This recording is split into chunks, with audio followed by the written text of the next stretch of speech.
One, two, three.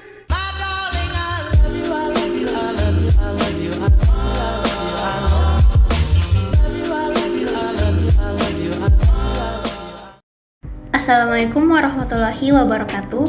Jadi di video kali ini saya akan menjelaskan topik mengenai proses bisnis sesuai dengan tugas mata kuliah pengantar sistem informasi.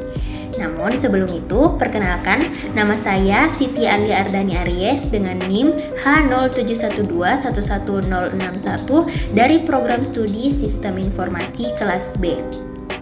Sebelum kita lanjut ke penjelasan materinya, alangkah lebih baiknya jika kita mengetahui terlebih dahulu definisi dari bisnis. Jadi, menurut Merriam-Webster, bisnis adalah suatu aktivitas pembuatan, pembelian, atau penjualan barang dan jasa yang kemudian dipertukarkan dengan uang, kerja, atau aktivitas yang merupakan bagian dari pekerjaan jumlah aktivitas yang telah diselesaikan oleh sebuah toko, perusahaan, pabrik, dan lain-lain. Baik, jadi terdapat 4 topik utama yang akan saya jelaskan di video kali ini. Yang pertama, ada proses bisnis dan manajemen bisnis. Yang kedua, ada tuntutan bisnis dan respon organisasi. Yang ketiga, ada dukungan teknologi informasi. Dan yang terakhir, ada perkembangan teknologi informasi berbasis web dan aplikasi. Baik, kita masuk ke materi yang pertama, yaitu proses bisnis dan manajemen bisnis. Proses bisnis. Proses bisnis adalah serangkaian langkah yang saling terkait yang ditugaskan kepada setiap pemangku kepentingan untuk pekerjaan tertentu agar dapat memberikan produk atau layanan kepada pelanggan. Setiap pemangku kepentingan melakukan tugas khusus yang mencapai spesialisasi mereka untuk mencapai tujuan konkret.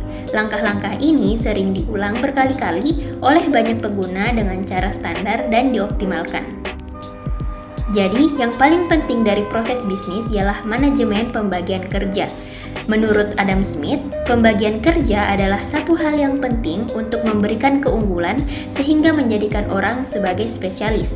Namun, jika kita diberikan pekerjaan, berarti kita perlu memikirkan bagaimana cara mengintegrasikan tahapan tersebut. Masuk ke materi yang kedua, yaitu tuntutan bisnis dan respon organisasi. Tuntutan bisnis. Sebagai pemilik perusahaan, kita dituntut untuk selalu siap dalam segala perubahan kondisi bisnis. Oleh karenanya, kita perlu memahami kondisi perusahaan kita secara baik dan matang.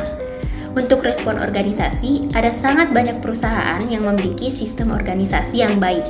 Hal ini didukung oleh visi, misi, serta bisnis plan yang sudah disusun secara rapi.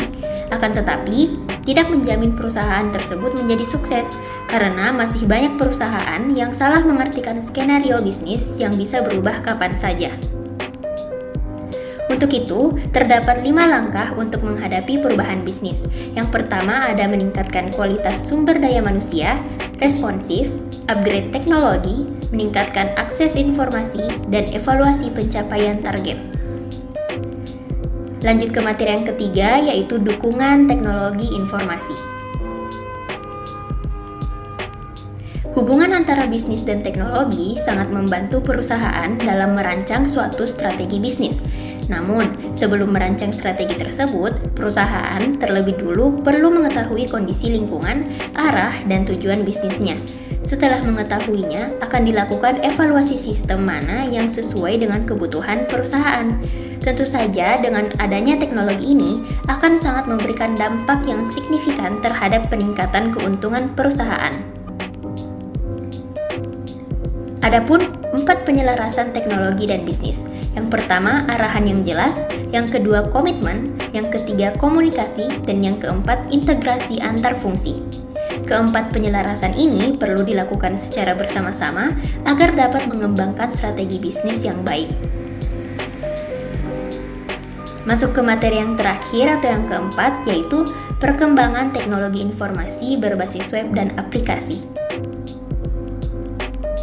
Dengan adanya perkembangan teknologi informasi akan mempermudah pekerjaan dan memenuhi kebutuhan hidup seseorang. Salah satunya dengan menggunakan koneksi internet untuk mengakses banyak hal, terutama website.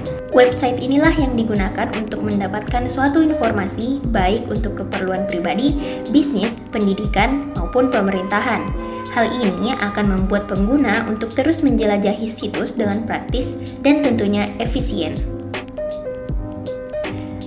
Adapun peran teknologi informasi di bidang pendidikan, bidang pemerintahan, dan bidang perbankan. Untuk bidang pendidikan, berkembangnya pendidikan jarak jauh atau distance learning, membagikan sumber pembelajaran dalam sebuah jaringan, dan bahan bacaan pendidikan yang berubah fungsi menjadi sumber informasi. Di bidang pemerintahan, internet mampu menghubungkan keperluan penduduk, bisnis, dan kegiatan lainnya. Pelayanan servis yang lebih efisien kepada masyarakat, dan pemberdayaan masyarakat melalui informasi yang mudah diperoleh. Dan untuk di bidang perbankan, hadirnya aplikasi mobile banking yang memudahkan para pengguna jika ingin bertransaksi, serta memanfaatkan layanan dalam jaringan. Itulah tadi penjelasan saya mengenai proses bisnis. Dengan begitu, saya dapat menyimpulkan bahwa lingkungan ekonomi harus menyesuaikan apa yang sedang terjadi dalam dunia bisnis, sehingga jika ingin menjalani suatu bisnis atau sedang menjalaninya, kita bisa bertahan saat menghadapi perubahan dan masalah yang terjadi dalam dunia bisnis itu. Tentunya, hal tersebut dengan mudah kita lewati karena adanya teknologi yang dapat membantu kita untuk beradaptasi dengan berbagai lingkungan bisnis yang ada. Sekian dari saya, kurangnya mohon dimaafkan, dan wassalamualaikum warahmatullahi wabarakatuh.